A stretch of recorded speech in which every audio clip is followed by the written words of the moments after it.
Sanibonani ebhofini ebizwa kakhaya nakuwe sihlazi yamabutho wokhona.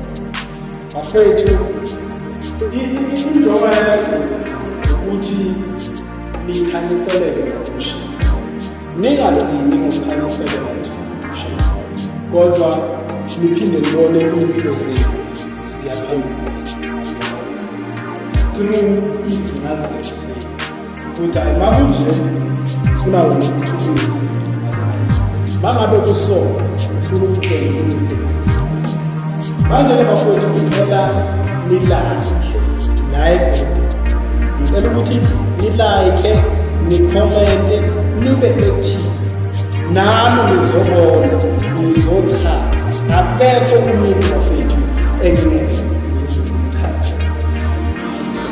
Because chaza amaphupho ngiyaenjoya ukuthi ngithanda kuyisipho sami. Angichaza. Please comment down.